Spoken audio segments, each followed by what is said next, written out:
Now we're going to move on to the polymerase chain reaction. The polymerase chain reaction is a favorite topic to be quizzed about on the boards. It's a technique that's been around for almost about 20 years now. But the polymerase chain reaction is a way to very quickly amplify DNA within a test tube. Initially, the PCR machines were huge. PCR, polymerase chain reaction, were huge. They took up entire rooms. And then they got smaller and shrunk and shrunk and shrunk. Now they even have pocket PCR machines. You can put them in your pocket, go to lunch, and have your PCR machines going the whole day long while you're doing other things. So the polymerase chain reaction, as I'd said, it's a way to take DNA and amplify. You could start with one little double-stranded DNA molecule, and using PCR, you could very quickly get millions or billions of copies of that DNA molecule. So the idea behind PCR is that you have a region. You're not trying to amplify the entire human genome. You're trying to amplify a little target sequence. Why would you want to amplify a target sequence? Maybe you're trying to see if a person has a particular mutation that changes the length of that sequence. Maybe you're trying to do an experimental study where you need more copies of the DNA. Maybe you just have a tiny little sample of DNA and you need more of it so that you can analyze that DNA. So there's many reasons why you might want to use the polymerase chain reaction or PCR, but let's go through the technique of how it's utilized. I want you to think of it this way. Basically, PCR is the exact same thing you see within the body regarding DNA replication, but there's a key exception. And what that is that we have the luxury in the test tube of blasting the DNA with heat. We can't blast our body with heat. If we get much above, 40 degrees Celsius, we're getting into trouble. Well, in the test tube, we can actually heat the DNA up to 100 degrees Celsius or 95 degrees Celsius. And it doesn't present a problem because we're in a test tube. All right, let's look at how PCR works. So basically, what you're going to need are the following components. You're going to need a template from which the PCR is going to amplify.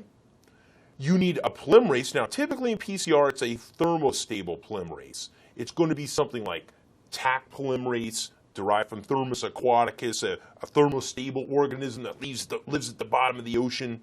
It's going to be PFU polymerase, deep vent polymerase, one of these DNA thermostable polymerases. You're going to need excess primers because the primers are going to provide you with specificity. The primers are going to dictate which region of the DNA you're analyzing is going to be amplified. That's what the primers are for. And of course, you need excess building blocks. You need excess deoxynucleoside triphosphates as building blocks for building the DNA. So you need all the same things you need in the cell pretty much. You don't need the helicase or the topoisomerase because you're just going to use heat to separate the strands. You do need primers. You're going to need a primer for both strands, and you're going to need excess building blocks, the deoxynucleoside triphosphates. All right, so here's how PCR works. You need a primer. You have double-stranded DNA, and you need a primer that's going to amplify each or make a complementary copy to each of these strands. So you need a primer that's complementary to strand 1 that will amplify in this direction, and you need a primer complementary to strand 2 that's going to amplify in this direction. The rules haven't changed. The template strand still has to be read from 3' to 5', and the product still has to be synthesized from 5' to 3'. That's never going to change. So when we look back down at our polymerase chain reaction here, you can see that you can heat up the strands, you can add the primers, okay? You can cool the reaction down. When you cool the reaction down, the primers are going to base pair complementarily with their target sequence. And then, of course, you're going to add the heat-stable DNA polymerase. You'll actually heat it back up a little bit. And when that happens, this is going to extend. This strand right here is going to be read from 3' to 5', and the new DNA is going to be synthesized from 5 to 3 prime. This strand up here is going to be read from 3 to 5 prime, and the new DNA is going to be synthesized from 5 prime to 3 prime.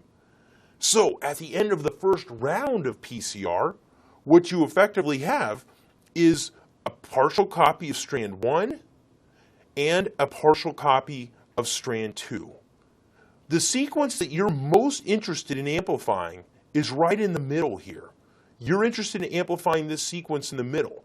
So that's the sequence over time that's going to be amplified. It's not the entire genome that's going to be amplified.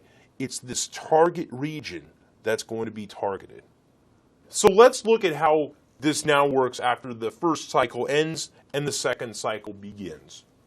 What we're going to do is we're going to have a second cycle where each of the strands is going to be amplified again.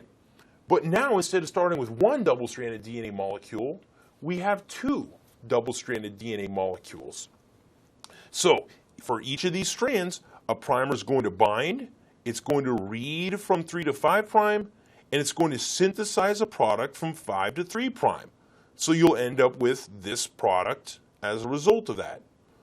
This particular strand is going to be read from 3 prime to 5 prime. A new product will be made from 5 to 3 prime, and an appropriate product will be synthesized. Shown over here, the other double-stranded DNA that was created in the first round of PCR, the same thing will happen. This strand will be read from 3 to 5, and a new product will be synthesized from 5 to 3. This will be read from 3 to 5 prime, and a new product will be synthesized from 5 to 3. So in the end, what we're doing is we're amplifying the region that we make our primers specific to. The primer is going to dictate which sequence gets amplified. At the end of a third cycle, after we repeat heat and cool. Now, keep in mind that in PCR, we're going to put everything we need into the test tube. We're going to put enough template, we're going to put enough primers, we're going to put enough enzyme, we're going to put enough of our building blocks, the deoxynucleotide triphosphates, so that this reaction can cycle over and over and over again. So we go, as we cycle, we go from 1 double-stranded DNA to 2 to 4. The next cycle gives us 8, and then 16, and 32, and 64, and 128, and 256, and so on and so forth. And so we're exponentially going to increase the amount of DNA that we have within that test tube. So at the end of this third cycle, we see that now we're going to have 1, 2, 3, 4, 5, 6, 7, 8 copies. And at the end of the fourth cycle, we're going to have 16, and so on and so forth. At the end of 20 cycles of PCR, we're going to have about 1 million copies of that target DNA sequence that we were interested in. That's what we're going to have. So at the end of 30 rounds of PCR, you can do the math, we would have 1 billion copies of the target sequence we're interested in. So in this way, we can start with a very small sample size of DNA, and we can make a huge amount of that DNA from it. It could be analyzed, it could be experimented with, many different utilities. That's PCR. It's a way to amplify DNA. A 59-year-old man who has all the clinical manifestations of Huntington's disease. And in the vignette, they give you the information of a blot to determine, can you confirm by looking at the blot that the patient indeed has Huntington's disease, based on his clinical manifestations and based on the blot. Now, what happens is in the vignette, they talk about a region of the Huntington gene that's being amplified by PCR. And that region of the gene that's amplified has the codon CAG. And in Huntington's disease, there's an amplification of CAG, 20 times, 30 times, 40 times in amplification. And so the idea is by amplifying that region of the Huntington gene that has a CAG repeat, by looking at the blot, can you confirm, is the diagnosis consistent with Huntington's disease? All right, now in this blot on the right side, you can see the control lane. Now in the control lane, there are 2 bands because we have 2 genes for Huntington's gene, one gene inherited from the mother, other gene inherited from the father. So that region of the gene that's amplified by PCR, we see 2 bands. In this vignette, one of them is 101 base pairs in length. The other one is 95 base pairs in length. Which one came from a mother or the father doesn't matter. But what is important, that region of the gene that's amplified, that has a CAG repeat, in the patient's lane, there are two bands. One band is approximately 104 base pairs, which is approximately equal to the other two, not a big deal. But the other band is significantly larger in size. That's the one likely amplified, where the codon is amplified to give a much larger band. Now, of the two bands in the control, which one got amplified that gave rise to Huntington's disease? If it's the upper band in the control and they got amplified, that difference of 170 versus 101, the difference is 69 base pairs. And 69 base pairs or 69 nucleotides is equal to 3 times 23 base pairs or 3 times 23 nucleotides. 3 nucleotides is a codon. So what happens is 23 codons, 23 trinucleotide repeats have been amplified going from 101 to 170. So it is consistent with Huntington's disease. A codon has been amplified 23 times to give rise to the Huntington phenotype. Now, if it's the other band, the 95 base pairs that got amplified, that difference there is 75 base pairs in length. And that number is equal to 3 times 25. So if it's the lower band in the control that got amplified in the patient, then there's 25 codons, 25 trinucleotide repeats that have been amplified. But it doesn't matter. Either band in the control that got amplified in the patient, that amplification is consistent with a diagnosis of Huntington's disease. Okay, the next thing we're going to look at is paternity testing. Somebody's going to be either really happy or somebody's going to be really upset based on the results of these paternity tests. How is this particularly done? How is this accomplished in the laboratory? Well, the way this is accomplished in the laboratory is that we would take a particular mother who's usually not in doubt. We would take a child, and then we would take a male who's going to be tested to see whether or not he's likely to be the father of this child. In order to do paternity testing, we usually look at repetitive DNA sequences. So throughout our genome, we have repetitive DNA sequences. Sometimes we call these microsatellites.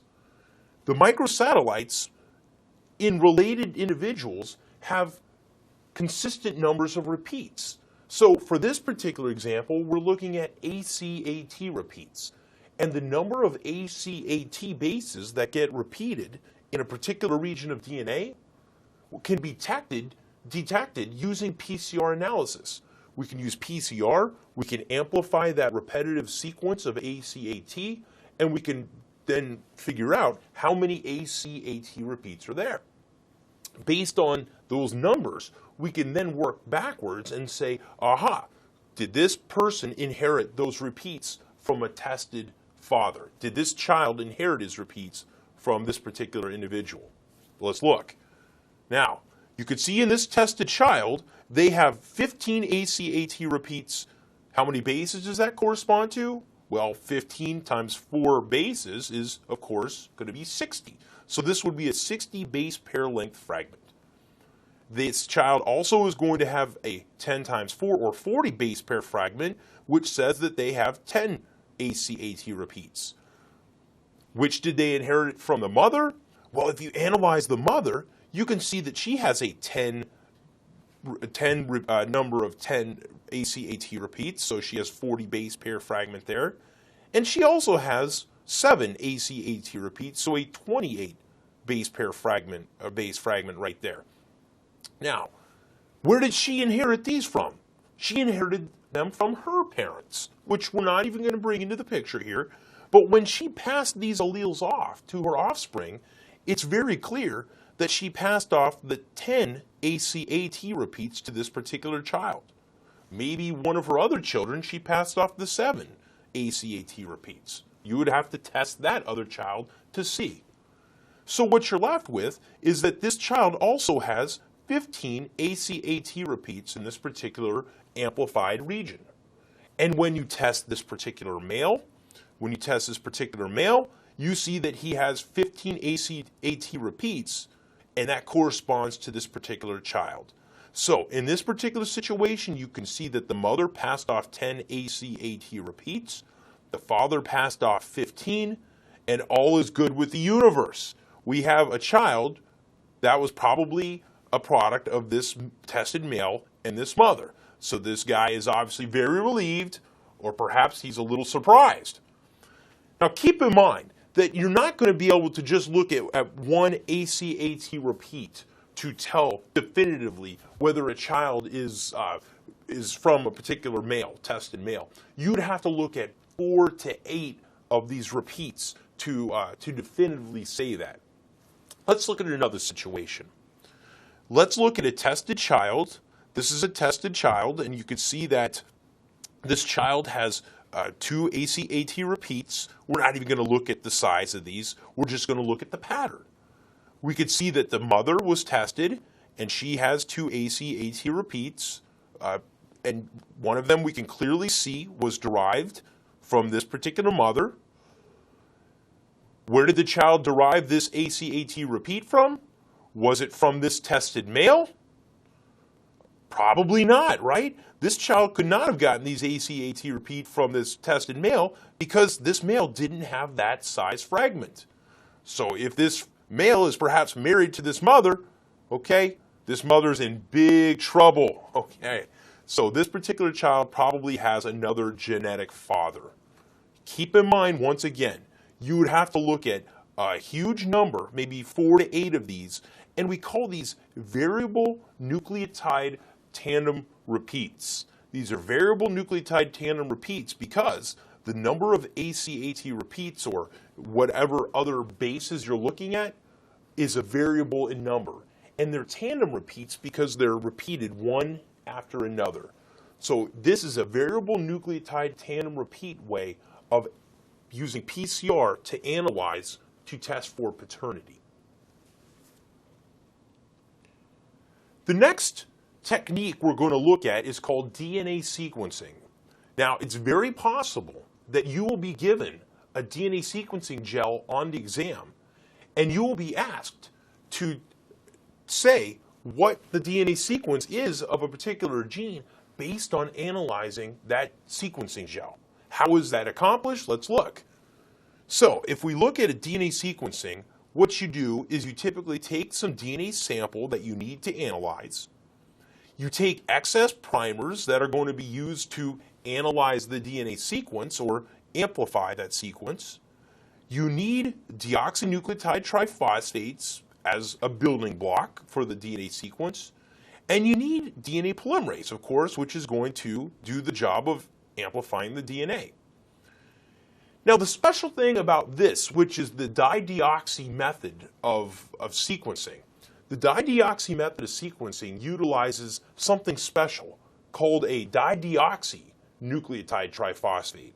And what a dideoxynucleotide triphosphate is, it's basically a base that gets incorporated into the growing chain of DNA.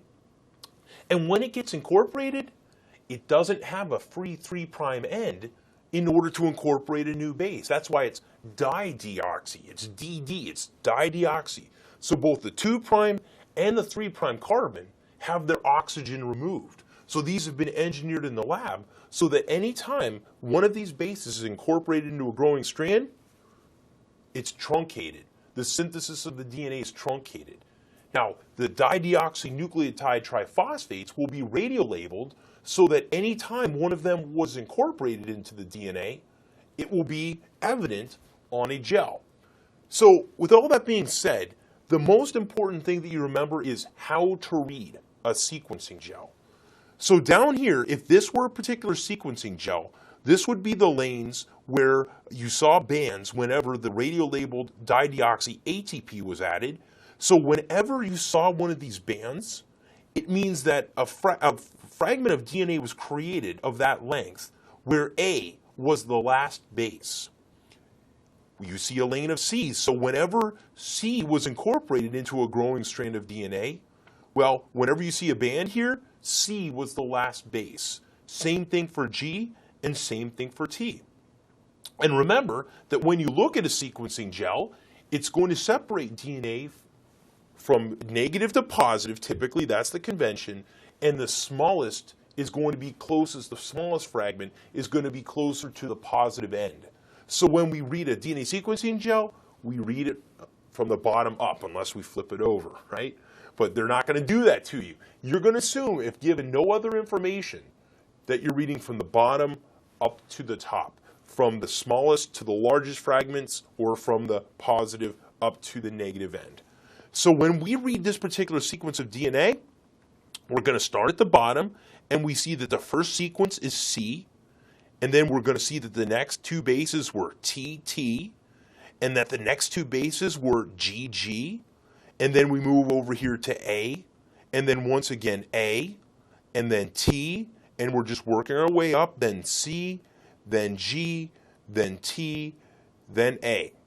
You would put that sequence down, okay, on your piece of paper there. You would write that sequence down as you're moving up the gel, and you would then have the appropriate DNA sequence from that sequencing gel. Okay, if you're asked about that on an exam day, now you have a good way to approach answering it. Finally, we're going to look at how to quantify viral load in HIV patients. It's very likely you're going to get some questions on the USMLE Step 1 about HIV patients. Now, you know that if you're just wanting to see if a patient's HIV positive, you're going to do an ELISA screen to screen the patient's sera to see if there's antibodies that cross-react or that just react in general with viral proteins.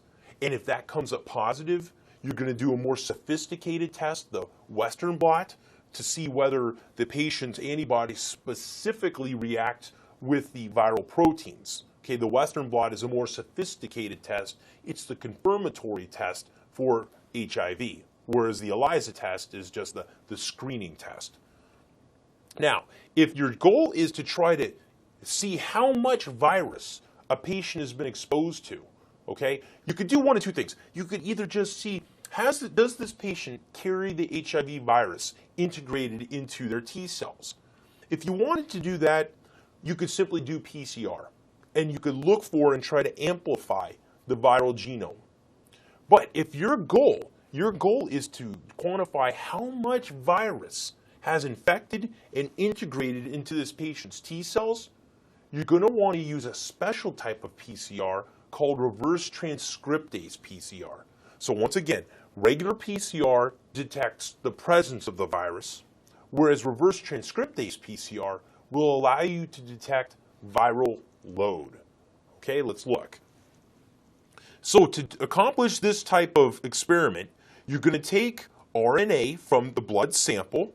So you're not looking for the integrated virus, you're looking for the amount of virus that's just present in that individual. In the laboratory, you can use reverse transcriptase enzyme. Reverse transcriptase is going to take the RNA retrovirus, it will reverse transcribe it and make a cDNA copy from this. The next thing that's going to happen is you're going to use PCR that has primers specific for the HIV cDNA. So you'll have already designed these primers ahead of time, so they will amplify the HIV cDNAs. And doing this in a quantitative way, you can now have a PCR amplification of how much of the initial RNA virus was present in the blood sample. So by using reverse transcriptase and then PCR, you can obtain a certain amount of amplified PCR product. This is done under very controlled situations. Now, control curves have already been developed so that we know that based on how much HIV virus you see, or I should say, how much PCR product you see in the eventual end of this experiment, you can then go to a curve and say, aha, this is how much viral load this patient must have. And that's what's shown in panel B. This is a standard curve which compares the amount of amplified PCR product on the y-axis to the concentration of HIV RNA that would be present in the original sample. This experiment was done well ahead of time. So what you do is you'll come and you'll see how much PCR product you got amplified. And wherever this lies on this curve, you're going to come over to the standard curve and extrapolate down to tell you how much HIV viral load was present in the original blood. Let's say for fun that this patient had this much arbitrary amount of PCR product amplified. You would then come over to this standard curve and you would extrapolate down, and this would tell you the concentration of virus, of HIV RNA in the original sample, and it would be given in terms of units of copies per mil of serum. That's how you could determine viral load. So if you're asked to do this, you just simply utilize that standard curve. Remember that it's reverse transcriptase PCR, or RT-PCR for short, that's going to be utilized to determine the viral load in a particular patient's sample. This is going to bring us to a close of Chapter 7. Now, this was techniques of genetic analysis, a lot of basic techniques that are used in the laboratory to detect disease, to detect particular alleles in a patient, to analyze southern blots, to utilize PCR and reverse transcriptase PCR. The utility of these is many in the clinical laboratory. The utility you're going to need to study from the exam is to be able to use these techniques or understand them in a way so that you can take questions, analyze data, and come up with a logical answer.